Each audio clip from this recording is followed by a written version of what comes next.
सावित्रीबाई फुले पुणे विद्यापीठ अंतर्गत SYBA geography general या विषयाअंतर्गत आपल्या पहिल्या चॅप्टरमधला पर्यावरणशास्त्राच्या स्वरूपाबद्दल आज आपण या ठिकाणी माहिती घेणार आहोत. Collection and presented by doctor Sanjay Jagtap. पर्यावरणशास्त्राच्या स्वरूपाची माहिती घेत असताना सर्वात प्रथम आपल्याला दोन घटकांची माहिती व त्यांचा सहसंबंध लक्षात घेणं हे अत्यंत गरजेचं आहे. आपल्या पृथ्वीवर मानव आणि पर्यावरण म्हणजेच निसर्ग हे दोन अत्यंत महत्त्वाचे घटक आपल्याला निर्माण झालेले पाहता येतात. निसर्ग हा मूलतः श्रेष्ठ आहेच, परंतु मानवाने आपल्या विज्ञान आणि तंत्रज्ञानाच्या अनुषंगाने त्याला निर्माण झालेल्या प्रगतीच्या आधारे अनेक विविध प्रकारचे आविष्कार आपल्या या पृथ्वीवरती निर्माण केलेले आहेत.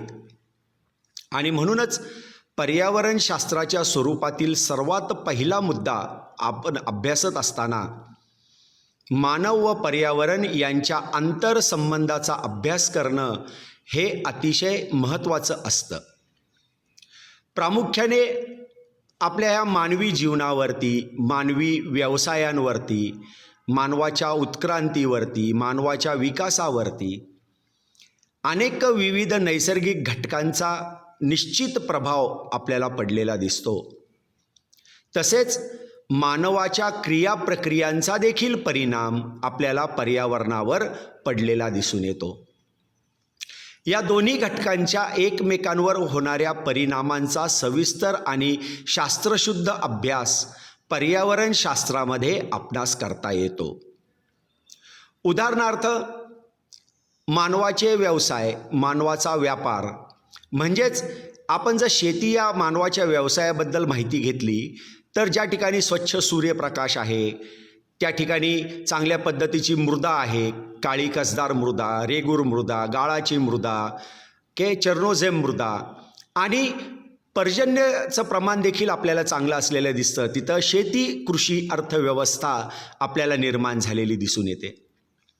जिथे जिथे विविध प्रकारची खनिज संपदा आपल्याला आढळते तिथे खाणकाम व्यवसाय आणि उद्योगधंद्यांचं प्रमाण आपल्याला वाढलेलं दिसून येतं. परंतु ज्या वेळेला मी मानवाच्या क्रियाप्रक्रियांचा निसर्गावर पडलेला अधिक्षेप अभ्यासत असतो किंवा प्रभावाचा अभ्यास करत असतो, त्यावेळेला मात्र मला एक गोष्ट जाणून येते की मानवाच्या स्वार्थी आणि बेताल वागणुकीमुळे मानवाच्या ज्या क्रियाप्रक्रिया आहेत त्याचा पर्यावरणावर घातक परिणाम आपल्याला निश्चितपणे जाणवतो. अनेक विविध प्रकारची प्रदूषणे आज आपल्या पृथ्वीवरती या मानवाच्या क्रियाप्रक्रियांमुळे निर्माण झालेली आहेत. अशा अनेक घटकांचा सविस्तर आणि शास्त्रशुद्ध अभ्यास आपल्याला या आंतरसंबंधामध्ये करता येतो. मानवाच्या विकासावर पर्यावरणाचे सक्त नियंत्रण असते असे डेमोलिन्स याने त्या ठिकाणी म्हणलेले आहे. म्हणजेच या ठिकाणी मानवाचा कोणत्याही पद्धतीचा विकास हा पर्यावरणाशिवाय पूर्ण होऊ शकत नाही असं आपणास निश्चितपणे या ठिकाणी सांगता येतं. हिप्पोक्रेटस आणि हिरोडेटस यांनी त्या ठिकाणी म्हणलेलं आहे, मानवी जीवन, मानवाचे व्यवसाय, मानवाचे व्यापार यांच्यावरती प्राकृतिक रचना, जलप्रणाली आणि हवामान यांचा प्रभाव हा महत्त्वाचा असतो, परंतु प्राकृतिक रचना आणि जलप्रणालीपेक्षा हवामानाचा पडलेला प्रभाव हा अत्यंत मोठा असतो किंवा महत्त्वाचा असतो. परंतु मानवाच्या या स्वार्थी आणि बेताल वागणुकीमुळे पर्यावरणाचा अतिरेकी वापर मानवाने सुरू केला आहे आणि पर्यावरणाचा ऱ्हास आपल्याला त्या संदर्भात निश्चितपणे पाहता येतो. अशा ज्या काही अनेक समस्या आपल्याला निर्माण झालेल्या दिसतात, त्याच पद्धतीने मानव आणि पर्यावरण यांच्या सहसंबंधाचा अभ्यास या पर्यावरणशास्त्राच्या स्वरूपामध्ये आपणास करता येतो. पर्यावरणशास्त्राच्या स्वरूपामध्ये पर्यावरणशास्त्राचं स्वरूप हे गतिमान व प्रगमनशील शास्त्र म्हणूनही ओळखलं जातं. या ठिकाणी एक गोष्ट आपण निश्चितपणे लक्षात ठेवणं गरजेचं आहे की जशी जशी मानवाची प्रगती आणि मानवाचा विकास आपल्या या पृथ्वीवरती आपल्याला झालेला दिसतो, त्याच पद्धतीने पर्यावरणाचा ऱ्हास आपल्याला ढासळलेला दिसून येतो. आणि म्हणून प्रगती प्रगती प्रगती म्हणून एकीकडे आपल्यास त्या ठिकाणी पर्यावरणाची अधोगती निर्माण होत असताना पाहता येते. आणि म्हणूनच ज्या पद्धतीने मानवाची प्रगती ज्या गतीने आपल्याला होत असताना दिसते, त्याच गतीने पर्यावरणशास्त्राचा अभ्यास होणंसुद्धा अत्यंत गरजेचं आहे विद्यार्थी मित्रांनो. आणि म्हणूनच या ठिकाणी पर्यावरणशास्त्राच्या स्वरूपाला गतिमान किंवा प्रगमनशील शास्त्र असं त्या ठिकाणी ओळखलं जातं. आता याची अनेक कारणं आपल्याला पाहता येतात. मानवाने निर्माण केलेलं औद्योगिकरण, या उद्योगधंद्यातून बेसुमार वाढलेले नागरीकरणाची प्रक्रिया, या ठिकाणी वाहतुकीच्या साधनांची निर्माण झालेली भयावह अवस्था, दळणवळणाच्या व्यवस्था आणि अनेक विविध प्रकारच्या सेवा इत्यादी अनेक घटकांच्यामुळे मानवाचे निसर्गावर अतिक्रमण झालेलं आहे. आणि ह्या अतिक्रमणामुळे आपल्यासमोर अनेक विविध प्रकारच्या समस्या निर्माण होत आहेत विद्यार्थी मित्रांनो. या समस्यांपैकी काही महत्त्वाच्या समस्या आपणास माहिती करून घ्यायच्या असतील तर महापूर, अवर्षण, दुष्काळ, जमिनीची धूप, वन्य प्राण्यांचा नाश, जंगलतोड, ओझोन वायूचा क्षय, जागतिक तापमान वाढ, त्या ठिकाणी जलप्रदूषण, हवा प्रदूषण, ध्वनी प्रदूषण आणि भूप्रदूषण अशा अनेक समस्या ह्या मानवाच्या वाढत्या प्रभावामुळे आपल्या पृथ्वीवरती निर्माण झालेल्या आहेत. आणि या समस्यांनी सुद्धा एक गतिमान स्वरूप आपल्याला प्राप्त केलेलं दिसून येतं.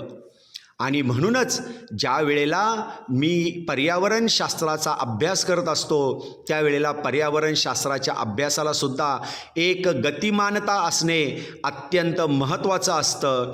कारण जर या मानवाने निर्माण केलेले प्रश्न म्हणजेच सशाच्या गतीने पळणारा हा मानवाच्या प्रश्नांचा किंवा समस्यांचा उलगडा जर कासवाच्या गतीने चालणाऱ्या पर्यावरणशास्त्राने केला तर त्या ठिकाणी चालणार नाही. तर या ठिकाणी पर्यावरणशास्त्राला सुद्धा सशाची गती घेणं हे अत्यंत महत्त्वाचं आहे. आणि म्हणूनच पर्यावरणशास्त्राचं स्वरूपसुद्धा गतिमान आणि प्रगमनशील शास्त्र म्हणून या ठिकाणी आपल्याला ओळखलेलं दिसून येतं. पर्यावरणीय स्वरूपामध्ये पर्यावरणीय आकृतीबंधाचा अभ्यास हा अत्यंत महत्त्वाचा मानला जातो. या ठिकाणी बघा, ज्या आपल्या पृथ्वीवरती सजीव घटक आपल्याला पाहायला मिळतात, मग याच्यामध्ये विविध प्रकारच्या वनस्पती, विविध प्रकारचे प्राणी, मानवी समुदाय यांचा आपल्याला समावेश झालेला दिसतो. तर निर्जीव घटक म्हणजे सूर्यप्रकाश, हवा, पाणी, खनिज संपदा, मृदा यांचा समावेश आपल्याला झालेला दिसून येतो. या दोघांचा एकमेकावरील सहसंबंधाचा अभ्यास प्रामुख्याने पर्यावरणामध्ये महत्त्वाचा मानला जातो. आणि त्यातून ज्या क्रियाप्रक्रिया आपल्याला निर्माण झालेल्या दिसतात. पहिल्या मुद्द्यामध्ये आपण पाहिलं की अनेक वेळेला मानवाच्या क्रियाप्रक्रियांचा निसर्गावरती प्रभाव पडतो आणि निसर्गाच्या अनेक घटकांचा मानवी जीवनावरती प्रभाव पडतो. या सर्व क्रियाप्रक्रियांचा पासून आपल्याला पर्यावरणामध्ये विविध प्रकारचे आकृतिबंध निर्माण झालेले दिसतात. ह्या आकृतिबंधाबद्दलची माहिती आपण पुढील काही विभागांमध्ये करून घेणार आहोत. परंतु एक गोष्ट आत्ता लक्षात ठेवा की हे पर्यावरणीय आकृतिबंधाचा अभ्याससुद्धा या ठिकाणी पर्यावरणशास्त्राच्या स्वरूपामध्ये महत्त्वाचा या ठिकाणी मानला जातो. पर्यावरणशास्त्राच्या स्वरूपामध्ये पुढील मुद्दा आंतरविद्याशाखीय स्वरूप म्हणून या ठिकाणी आपल्याला पाहता येतो.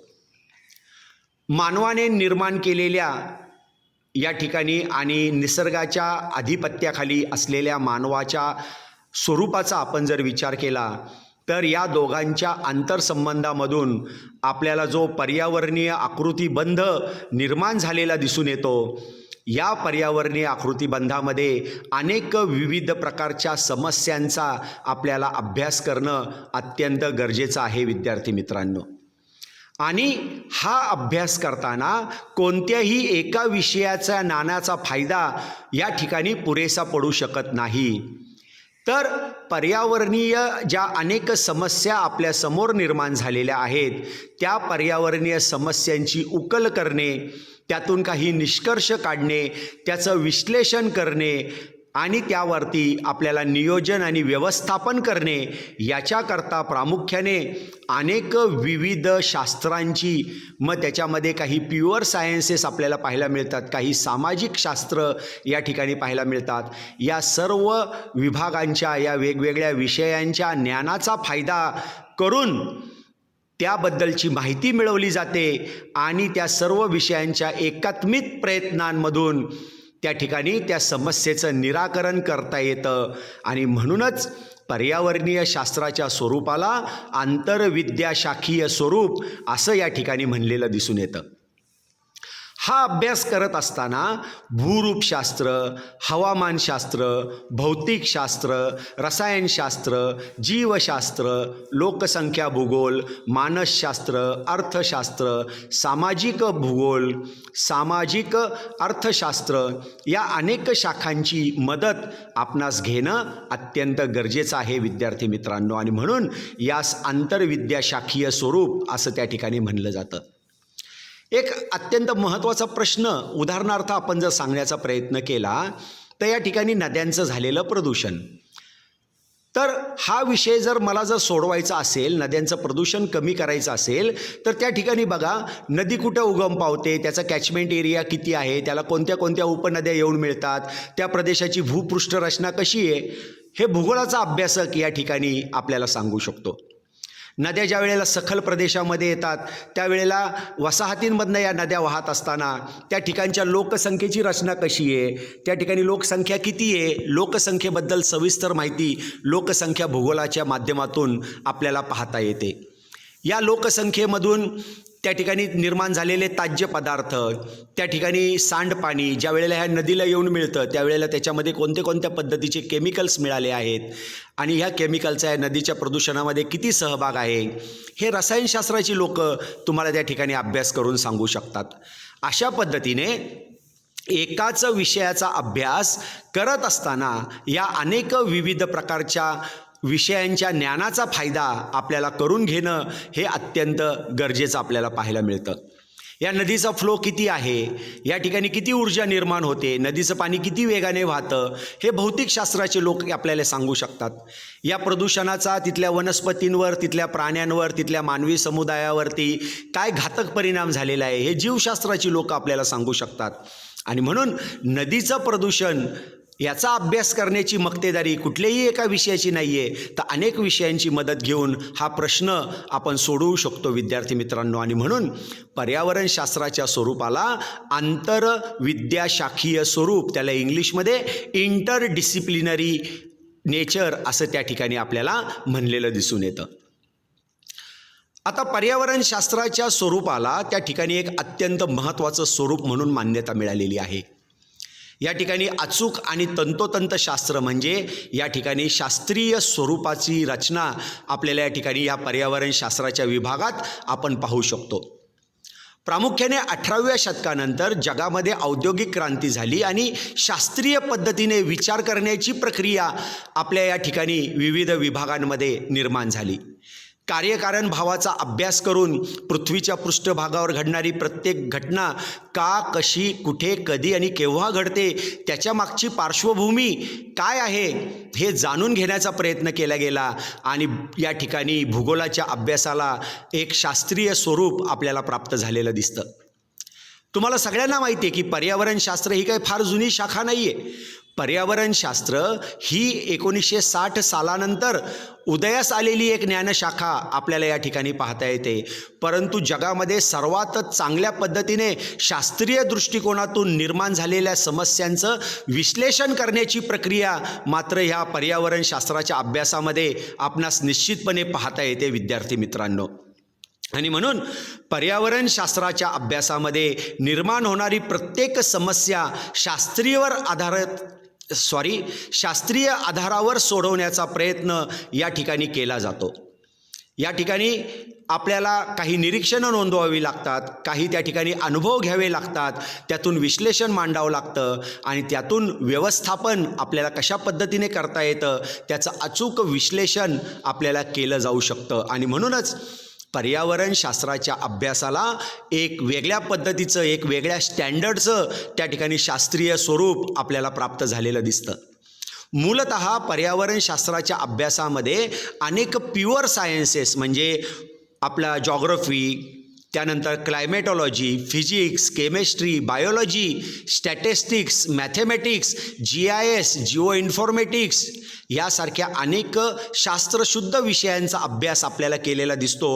हे आपण वरती आंतरविद्या शाखीय स्वरूपामध्ये पाहिलेलंच आहे आणि त्याचाच फायदा मिळून या पर्यावरणीय भूगोलाला, त्या ठिकाणी पर्यावरणशास्त्राच्या स्वरूपाला आपल्याला शास्त्रीय स्वरूप प्राप्त झालेलं आहे असं आपण त्या ठिकाणी निश्चितपणे सांगू शकतो. प्रामुख्याने आपल्या पृथ्वीच्या पृष्ठभागावरती अनेक विविध प्रकारची चक्र म्हणजे त्याला आपण सायकल असं त्या ठिकाणी म्हणतो. गेल्या वर्षी तुम्ही डेव्हिस सायकल ऑफ इरोजन याचा अभ्यास केला होता. सायकल म्हणजे चक्र की जे निसर्गामध्ये नेहमी फिरत असतात, त्यांचं चक्र पद्धतीने चालू असतं. पहिल्या पॉईंटवरनं निघून परत ते त्याच पॉईंटवरती येऊन थांबतात आणि परत एकदा नवीन पद्धतीने मार्गक्रमण करतात आणि म्हणून यांना चक्र असं म्हणलं जातं. निसर्गामध्ये 4 अत्यंत महत्त्वाची चक्र आपल्याला निर्माण झालेली पाहता येतात. त्यातलं म्हणलं जातं ऑक्सिजन चक्र, कार्बन चक्र यांना एकत्रित चक्र म्हणलं जातं, ऑक्सिजन कार्बनचं चक्र. दुसरं चक्र आहे नायट्रोजन चक्र. तिसरं चक्र आहे जलचक्र. प्रत्येक मुद्द्याचा आपण ज्या वेळेला अभ्यास करतो त्यावेळेला आपली जी सजीवसृष्टी आहे, आपली सजीवसृष्टी वातावरणातील ऑक्सिजन वायू शोषून घेते आणि उच्छ्वासामार्फत आपण कार्बन डायऑक्साईड वायू बाहेर सोडते. विविध प्रकारचे उद्योगधंद्यांमधून, त्यांच्या चिमण्यांमधून त्या ठिकाणी आपल्याला धूळ आणि कार्बन डायऑक्साईड वायू मोठ्या प्रमाणात बाहेर पडलेला दिसतो. या ठिकाणी आपण ज्या वाहतूक व्यवस्था पाहतो, या वाहतूक व्यवस्थेच्या एक्झॉस्टमधनं त्या ठिकाणी कार्बन मोनॉक्साईड वायू हा मोठ्या प्रमाणात आपल्याला बाहेर पडलेला दिसतो. मुळात ऑक्सिजन वायूचं प्रमाण हे 21% जवळ आहे आणि कार्बन डायऑक्साईड वायूचं प्रमाण 0.03% एवढं अत्यल्प आपल्याला असलेलं दिसतं. परंतु गेल्या 100 वर्षामध्ये मात्र ही परिस्थिती विद्यार्थी मित्रांनो आपल्याला बदलत गेलेली दिसून येते. ऑक्सिजन वायूचं प्रमाण कमी होऊन कार्बन डायऑक्साईडच्या प्रमाणामध्ये मात्र या मानवाच्या क्रियाप्रक्रियांमुळे त्या ठिकाणी भरपूर मोठ्या प्रमाणात वाढ झाली आहे असं आपण त्या ठिकाणी निश्चितपणे सांगू शकतो. परंतु हाच कार्बन डायऑक्साईड वायू वनस्पतींना मात्र अत्यंत महत्त्वाचा उपयोगी असतो. त्या ठिकाणी कार्बन डायऑक्साईड वायूच्या मदतीने, सूर्यप्रकाशात, हरितद्रव्यांच्या मदतीने त्या ठिकाणी वनस्पती स्वतःचं अन्न स्वतः तयार करतात आणि त्यामध्ये कार्बन डायऑक्साईड वायूचं शोषण करतात.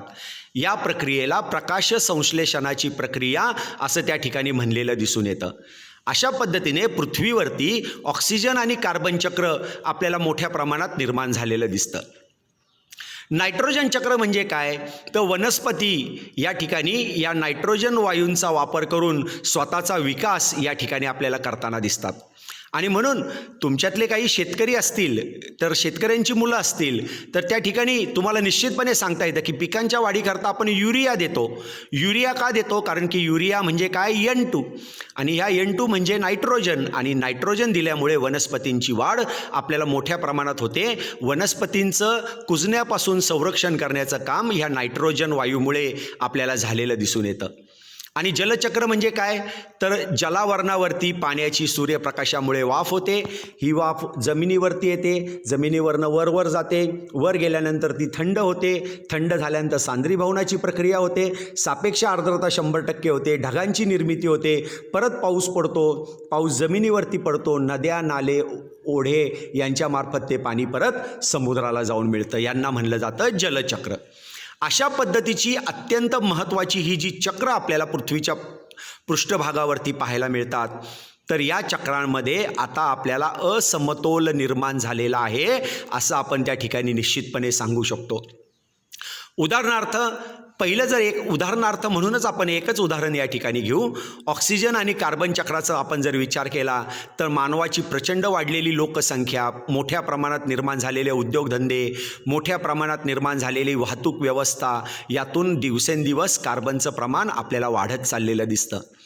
परंतु वाढून द्या, त्याचा काही प्रॉब्लेम नाही. मुळात कार्बन डायऑक्साईड वायूचं प्रमाण कमीच आहे वातावरणामध्ये. परंतु हा कार्बन वायू शोषून घेऊन त्याच्यामध्ये समतोल राखणारे वृक्ष आणि वनस्पती यांची मात्र आपण सरसकट या ठिकाणी कत्तल करायला सुरुवात केलेली आहे. घर बांधायचे तोडलं झाड, कॉलेज बांधायचे तोडलं झाड, त्या ठिकाणी उद्योगधंदे निर्माण करायचे तोडलं झाड, त्या ठिकाणी रस्ते निर्माण करायचे तोडली झाडं. अशा पद्धतीने नाही त्या ठिकाणी आपण आपल्या प्रगतीला अनुसरून मुख्यतः कुणावरती आक्रमण केलेलं आहे तर वनस्पतींवर आक्रमण केलं आहे. वनस्पतींचं प्रमाण दिवसेंदिवस आपल्याला कमी निर्माण झालेलं दिसतं आणि म्हणूनच कार्बन डायऑक्साईड वायूचं प्रमाणसुद्धा आपल्याला वाढत चाललेलं दिसतं. अशा पद्धतीने ऑक्सिजन आणि कार्बन यांच्यामध्ये असंतुलन आज आपल्याला निर्माण झालेलं दिसून येतं. त्यातून जागतिक तापमान वाढीसारख्या प्रचंड भयावह समस्या आज आपल्याला निर्माण झालेल्या दिसतात आणि जागतिक तापमान वाढीला अनुसरून ओझोन वायूचा क्षय हा देखील आज आपल्याला निर्माण झालेला दिसतो. आणि म्हणूनच या सर्व कारणांचा, यातून निर्माण झालेल्या समस्यांचा, या नैसर्गिक चक्रांमध्ये जे असंतुलन निर्माण झालेलं आहे त्याचा अभ्यास करणारं एक अत्यंत महत्त्वाचं शास्त्र म्हणून पर्यावरण शास्त्राच्या स्वरूपाला या ठिकाणी ओळखलं जातं. नैसर्गिक चक्रांची चिकित्सा करणारे शास्त्र म्हणून पर्यावरण शास्त्र आपल्याला ओळखलेलं दिसून येतं. पर्यावरण शास्त्राला गुंतागुंतीचं शास्त्र असं देखील त्या ठिकाणी म्हणलेलं दिसतं. आपण ज्या वेळेला आंतरविद्याशाखीय स्वरूपाचा अभ्यास करतो त्यावेळेला आपण पाहिलं आहे की अनेक विविध शास्त्रांच्या ज्ञानाचा फायदा, विषयांच्या ज्ञानाचा फायदा समस्या सोडवण्याकरता आपल्याला निर्माण झालेल्या दिसून येतात. परंतु हे अनेक विषय एकाच घटकाशी निगडीत असल्याने त्याला गुंतागुंतीचं शास्त्र असं आपण त्या ठिकाणी म्हणतो. मग यातून काय होतं की एखादा प्रदूषणासारखा प्रश्न आपल्याला जर मांडायचा असेल तर भूरूपशास्त्र किंवा भूगर्भशास्त्रज्ञ म्हणतात नाही आम्ही सांगतो तेच बरोबर. रसायनशास्त्रज्ञ म्हणतात नाही आम्ही सांगतो तेच बरोबर. भौतिकशास्त्रज्ञ म्हणतात आम्ही सांगतो तेच बरोबर. म्हणजे एक वेगळ्या पद्धतीचं एकमेकांवर कुरघोडी करण्याचं, एकमेकांवर डॉमिनन्स होण्याचं राजकारण म्हणा किंवा ज्ञानाचं कारण म्हणा त्या ठिकाणी आपल्याला निर्माण झालेलं दिसतं. मुख्य मुद्दा त्या ठिकाणी बाजूला राहतो आणि माझं कसं खरं हे त्या ठिकाणी पटवून देण्याचा प्रयत्न आपल्याला केला गेलेला दिसतो. आणि म्हणूनच पर्यावरणशास्त्राच्या स्वरूपाला काही वेळेला गुंतागुंतीचं शास्त्र असं त्या ठिकाणी आपल्याला म्हणलं गेलेलं दिसतं. परंतु एक गोष्ट लक्षात ठेवा विद्यार्थी मित्रांनो, पर्यावरणशास्त्र हे फक्त आदर्शवादी नाही, म्हणजे तुमच्यासमोर काहीतरी आदर्श निर्माण केलेला आहे, तर मानवाचं कल्याण करणारं आणि हित जोपासणारं एक शास्त्र आपल्याला या ठिकाणी पाहता येतं. मानवाच्या समोर निर्माण झालेल्या अनेक समस्यांचा अभ्यास करून त्यावर उपाययोजना शोधणारं आणि सर्वात महत्त्वाचं म्हणजे जो कुठलाही विषय तुम्हाला शिकवत नाही तो म्हणजे भविष्यकाळासाठी त्या ठिकाणी नियोजन करणं आणि त्या ठिकाणी व्यवस्थापन करणं, अशा अनेक बाबींवर मानवाचं कल्याण करणारा, विचार करणारा एक शास्त्र म्हणून, या वास्तववादी व मानवी कल्याणकारी शास्त्र म्हणून या ठिकाणी पर्यावरण शास्त्राला या ठिकाणी ओळखलेलं दिसून येतं. पर्यावरणाचं निर्माण झालेलं संतुलन आज आपल्याला खऱ्या अर्थाने ह्या पर्यावरण शास्त्राच्या स्वरूपामध्ये आपणास त्या ठिकाणी पाहता येतं. आज आपण जर साधन संपदांचा अभ्यास करण्याचा प्रयत्न केला तर या ठिकाणी मृदा ही साधन संपदा, खनिज संपदा, या खनिज संपदेमध्ये धातू खनिजे, अधातू खनिजे, शक्ती साधने, धातू खनिजांमध्ये लोखंड, त्याचबरोबर सोनं, चांदी यासारखी धातू खनिजे, पोटॅशियम, मॅग्नेशियम यासारखी अधातू खनिजे आणि केरोसिन, नैसर्गिक वायू, पेट्रोल, डिझेल यासारखी शक्ती साधने यांचा आपल्याला अभ्यास करता येतो. विविध वनस्पती, विविध प्राणी, आपल्या पृष्ठभागावरती असलेलं पाणी, या बहुमूल्य साधन संपदांचा वापर आज मानवाने हव्यासापोटी निसर्गाला ओरबडून घेऊन आज आपल्याला केलेला दिसतो. आणि यामुळे सर्वच आपल्याला खनिज संपदांच्या बाबतीमध्ये आपल्याला एक वेगळ्या पद्धतीचा निसर्गाचा समतोल बिघडत चाललेला आहे असं आपण निश्चितपणे त्या ठिकाणी सांगू शकतो. भविष्य कालावधीकरता आपण आपल्या पुढच्या पिढीकरता काही राखून ठेवू का नाही अशी परिस्थिती आज आपल्याला निर्माण झालेली आहे. विद्यार्थी मित्रांनो, काही कालावधीनंतर हा जो प्रचंड मोठा समस्यांचा भडीमार तुमच्या पुढच्या पिढीवरती निर्माण होणार आहे, त्यातलं एक छोटंसं उदाहरण मी या ठिकाणी देतो की ह्या प्रदूषणामुळे, त्यातल्या त्यात हवा प्रदूषणामुळे आपल्या पुढच्या पिढीवरती या हवामानातील किंवा वातावरणातील ऑक्सिजन वायूचं प्रमाण संपत जाणार आहे. तुम्हाला कदाचित तुमच्या मुलाला त्या ठिकाणी जेवणाचा डबा, पाण्याची बाटली देण्याची गरज लागणार नाही, त्याला पाठीवरती दप्तराचं ओझं वागवावं लागणार नाही, त्या ठिकाणी त्याला शाळेत गेल्यानंतर ह्या सगळ्या गोष्टी मिळणार आहेत. परंतु तुम्हाला तुमच्या घरातून त्याच्या पाठीवर ऑक्सिजनचा सिलेंडर मात्र त्या ठिकाणी द्यावा लागणार आहे, कारण की ऑक्सिजन या वातावरणातील संपलेला असणार आहे. याचं सर्वात महत्त्वाचं कारण आज तुम्ही ज्या पद्धतीने वातावरणातील ऑक्सिजन आणि कार्बन यांच्यामध्ये जो असमतोल निर्माण करत आहात, त्याच्यामुळे पुढच्या भावी पिढीवरती त्याचा एक अत्यंत महत्त्वाचा समस्या निर्माण होताना आपल्याला पाहता येणार आहे. आणि या सर्व समस्यांमध्ये आपल्याला पर्यावरणाचं संतुलन कशा पद्धतीने राखलं जावं याकरता मार्गदर्शक तत्त्वे या पर्यावरणाच्या अभ्यासामधून निश्चित आपल्याला समजून घेता येऊ शकतात. अशा पद्धतीने विद्यार्थी मित्रांनो, पर्यावरणशास्त्राच्या स्वरूपाबद्दलची माहिती आज आपण या ठिकाणी करून घेतलेली आहे. Thank you very much. या ठिकाणी माझं नाव, माझं डिपार्टमेंट, माझं कॉलेजचं नाव, ईमेल ॲड्रेस आणि कॉन्टॅक्ट नंबर पण दिलेला आहे. जर तुम्हाला याच्याबद्दल काही शंका असतील, जर काही विचारायचं असेल तर तुम्ही निश्चितपणे मला मेल करू शकता किंवा माझ्या फोनवरती तुम्ही या ठिकाणी मला कॉन्टॅक्ट करू शकता. Once again thank you very much.